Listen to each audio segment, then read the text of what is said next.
Hello and welcome to the Biology 2402 lecture screencast for the respiratory system. This is video number uno. So let's go to this. This is an overall look at what happens during respiration, during breathing. There's four main steps and they're listed right here. Okay, so we'll cover these and we're going to be meeting these guys over the next few videos. But let's briefly describe them. Pulmonary ventilation, that's just moving in air in and out of your lungs. Okay, so that's what we think of as breathing. That's pulmonary ventilation. And just think of the word, pulmonary, lung, ventilation, air, movement. External respiration, and this one gives people some pause sometimes. This is where the gas exchange occurs in your lungs. So this is where oxygen goes into the blood and CO2 comes back out of the blood.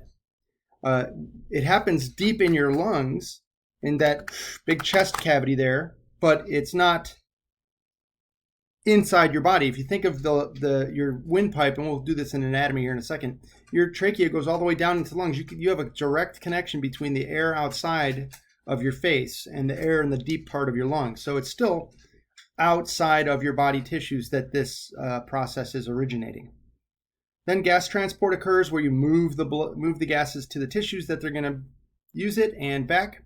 And then internal respiration, which is when the blood drops off the gases to the tissues and vice versa. So you've got this whole chain of events.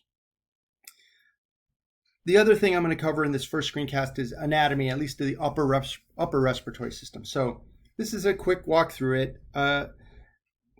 And I'm following it from entrance to the deepest part of your lungs. The nostrils are the preferred opening. They're called nares. That's the technical name for them. So it's not nares, it's nares. And you have two of them.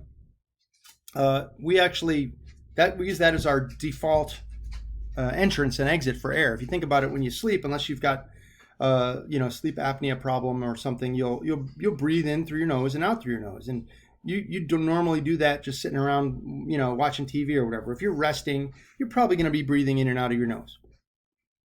You've got a cavity up in there, and this cavity is represented by this diagram over here on the right, the space.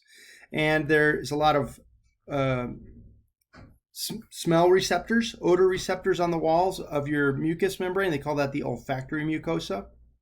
See these little folds over here? So these are, if you remember A and P1, those are conchae, which are little bulges of bone that extend into that nasal cavity, which really dramatically increase surface area.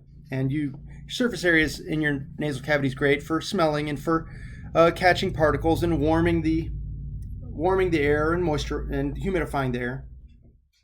You also have what are called paranasal sinuses, and these sinuses are often misinterpreted as being the nasal cavity. Your nasal cavity is different than the sinuses. Sinuses are right up here. See this little one I'm illustrating right here? That's the frontal sinus.